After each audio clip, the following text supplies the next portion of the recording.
किस वंश ने मंदिरों ब्राह्मणों को सबसे अधिक ग्राम अनुदान में दिया था? तो उत्तर है गुप्त वंश। गुप्त शासकों ने मंदिरों ब्राह्मणों को सबसे अधिक ग्राम जो है दान में दिया था। किस काल में अछूत की उदाहरण स्पष्ट रूप से उद्धृत हुई है? तो धर्मशास्त्र के काल के समय अछूत की अवधारणा स्पष्ट रूप से उदित हुई थी। तो गुप्त काल का कौन सा शासक भारतीय नेपोलियन के नाम से जाना जाता है? सभी को पता है, वो है समुद्रगुप्त। भारतीय नेपोलियन के नाम से जाने जाते हैं। अगला प्रश्न, हड़प्पाई मिट्टी के बर्तनों पर सामान्यतः किस रंग का उपयोग हुआ था? तो है लाल रंग का। जो काले मृत भांड होते थे उस पर लाल रंग का लेप चढ़ाया जाता था। ऋग्वेद संहिता का 9वां मंडल पूर्णतः किसको समर्पित है? तो उत्तर है इसका डी, सोम और इस पेय पर नामांकित देवता को समर्पित है ऋग्वेद संहिता का 9वां मंडल।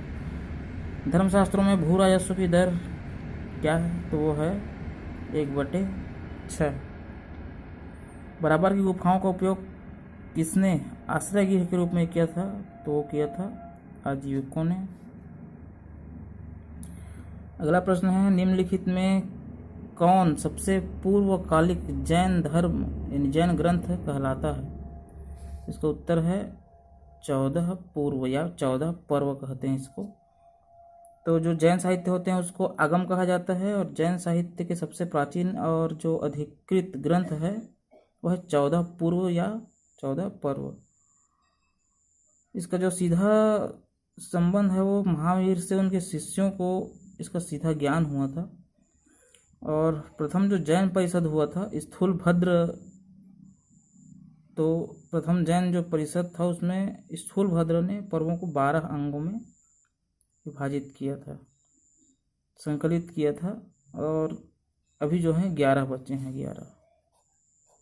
11 अंग बचे हैं। अगला प्रश्न, नगरों का क्रमिक पतन किस काल की एक महत्वपूर्ण विशेषता थी? तो वो थी गुप्त काल की। गुप्त काल में नगरों का क्रमिक पतन देखा जा सकता है। और अगला है, चीनी यात्री इत्सिंग ने बिहार का भ्रमण किया था, तो कब किया था? लगभग 637 ईस्वी में बिहार का भ्रमण किया था चीनी यात्री इत्सिंग ने। अगला प्रश्न है 111, निम्न में भूमि उत्पाद पर लगने वाले कर को इंगित करता है? तो कौन सा भूमि उत्पाद पर? भूमि उत्पाद, तो वो है आपका मुक्तई। और ये उस्र क्या है? तो उस्र जो है मुसलमानों से लिए जाने वाला भूमि कर था। और खम्स जो है वो युद्ध में लूटी संपत्ति को कहा जाता था। और खराज या खिराज जो है हिंदुओं पर भूमि कर लगाया जाता था। तो ये है आपका भूमि कर। और भूमि उत्पाद पर लगने वाले कर है मुक्तई। तो देखते हैं अगले प्रश्न।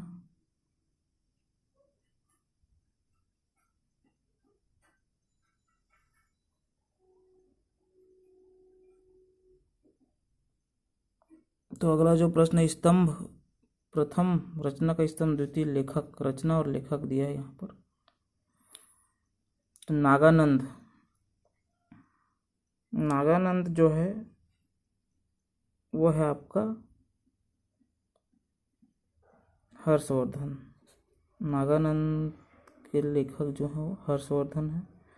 हर्षचरित इन्होंने लिखा है तो बाण भट्ट ने लिखा है, पता ही होगा। तुगलकनामा किन्होंने लिखा है? तुगलकनामा जो है वो तुगलकनामा आपका लिखा है अमीर खुसरो ने। और तुहाफक उल मुखदीन लिखा है आपका राजा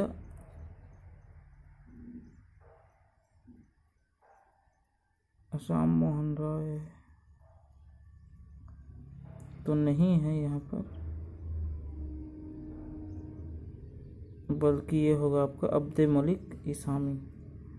नील दर्पण जो है वो है दीनबंधु ने लिखा है।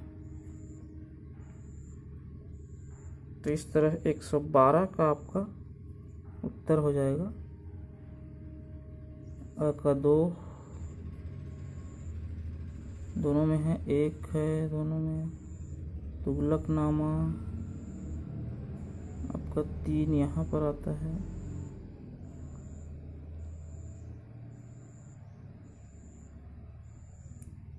ये 4,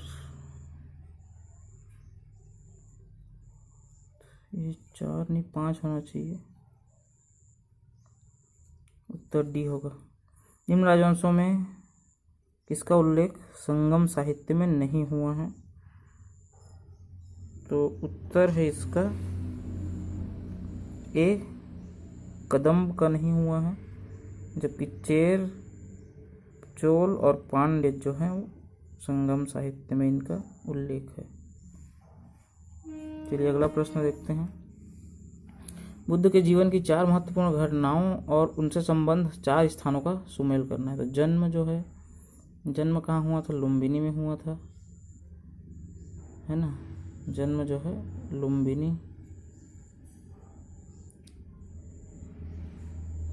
यहीं से आपका सी जो है वो सही लग रहा है। अ का 3, ब का 2, बिल्कुल ज्ञान प्राप्ति जो है बोधगया में हुआ था। और स का 1 प्रथम प्रवचन कहाँ दिया था? सारनाथ में। और निधन कहाँ हुआ था? कुशीनगर में। तो ये सी जो है वो सही उत्तर है। अगला प्रश्न है, पाटलिपुत्र में स्थित चंद्रगुप्त का महल मुख्यतः बना था, तो क्या से बना था? इनका मुख्य जो महल है वो बना था लकड़ी से, लकड़ी का महल था। अगला प्रश्न है, ह्वेनसांग की भारत यात्रा में के समय सूती कपड़ों के उत्पादन के लिए सबसे प्रसिद्ध नगर कौन सा था? तो वो था आपका मथुरा। सूती कपड़े के उत्पादन के लिए मथुरा जो है प्रसिद्ध था ह्वेनसांग के समय में। अगला प्रश्न है, कवि बाढ़ कहाँ का निवासी था?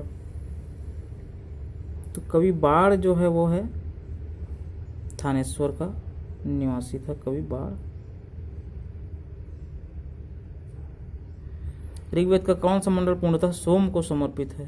तो अभी पिछला में देखा था हमने, सोम को समर्पित 9वां मंडल। प्रसिद्ध 10 राजाओं का युद्ध किस नदी के तट पर लड़ा गया था? तो वो है परुष्णी। इसी परुष्णी को आपका रावी बोलते हैं, रावी नदी। अगला प्रश्न है, निम्न में से इसको दसराग युद्ध बोलते हैं। तो रावी और जो रावी नदी परुष्णी के किनारे लड़ा गया था।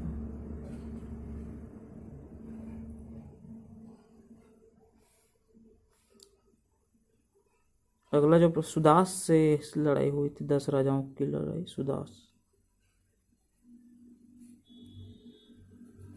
सुदास से तो 10 राजा हार गए थे और सुदास जीत गया था।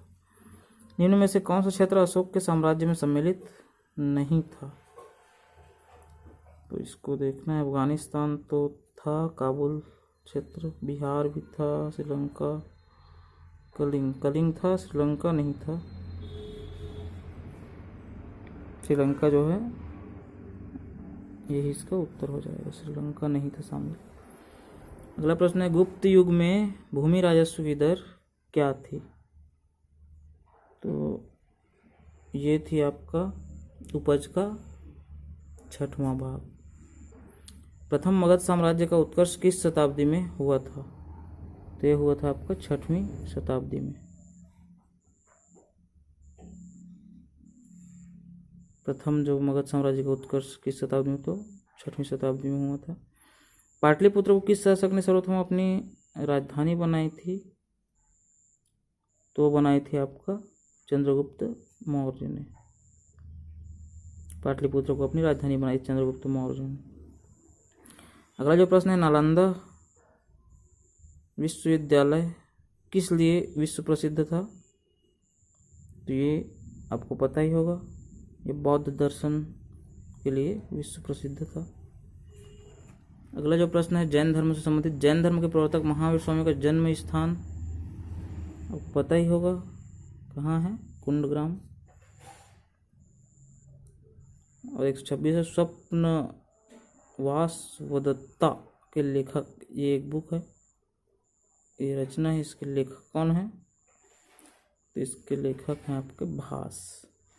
राजा खारवेल का नाम किस लेख के साथ जुड़ा हुआ है? तो राजा खारवेल का जो नाम है वो जुड़ा है आपका हाथी गुम्फा लेख से।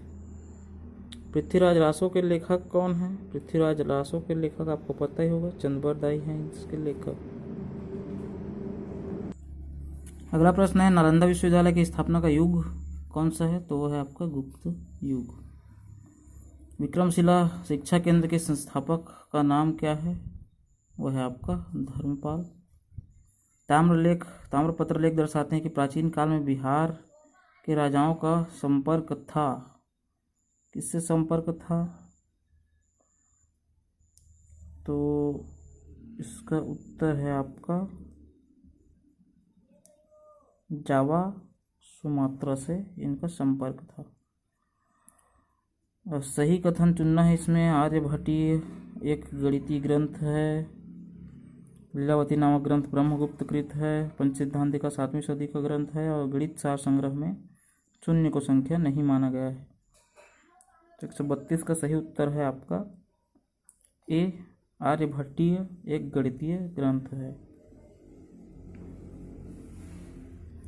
अगला प्रश्न है, 12वीं सदी के राष्ट्रकूट वंश के 5 शिलालेख किस राज्य में मिले? उत्तर है आपका कर्नाटक राज्य में। नालंदा विश्वविद्यालय के विनाश का कारण तो है मुसलमान थे कारण इसका।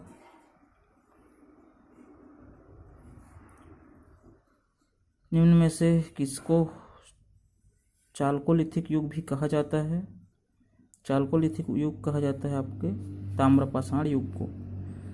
निम्न में मगध का कौन सा राजा सिकंदर महान के समकालीन था? तो घनानंद जो है वो सिकंदर महान के समकालीन राजा था। अगला प्रश्न है, मौर्य वंश के पश्चात किस वंश का राज स्थापित हुआ? तो मौर्य वंश के बाद शुंग वंश का राज स्थापित हुआ था। निम्न में से कौन सी बात बौद्ध धर्म तो जैन धर्म में समान नहीं है? आत्मदमन जो है ये समान नहीं है। अहिंसा दोनों में है। वेदों के प्रति उदासीनता दोनों में है। रीति व रिवाजों की स्वीकृति दोनों में है। जबकि आत्मदमन जो है वो बौद्ध धर्म नहीं है। बौद्ध धर्म में जो है मध्यम मार्ग की बात की गई, जबकि जैन धर्म में आत्मदमन की बात की गई। निम्नलिखित में से किस राजा ने पाटलिपुत्र बसाया था? पाटलिपुत्र जो है उदयन ने बसाया था। निम्न में से किस नगर में सूर्य मंदिर स्थित है? सूर्य मंदिर की बात हो रही है यहाँ पर। सूर्य मंदिर जो है गया में है कि बौद्ध गया में है कि यहाँ है? उत्तर है देव। सूर्य मंदिर स्थित है देव नगर में। देवनगर जो है बिहार में है, बिहार में स्थित है। राजगृह में आयोजित प्रथम बौद्ध संगीति किस शासक के संरक्षण में आयोजित की गई थी? वो की गई थी अजातशत्रु के शासनकाल में। ये पहला बौद्ध संगीति है ना। 483 ईसा पूर्व में प्रथम बौद्ध संगीति स्थापित हुई थी, आयोजित की गई थी। असत्य कथन चुनना है यहाँ पर। तो गणितीय कृति लघु भास्करी भास्कर प्रथम द्वारा लिखित है, ये सही है। वक्षाली अभिलेख में पाटीगणित भी है, ये भी सही है। दशमलव विधि यूरोपियों द्वारा ढूंढी गई थी।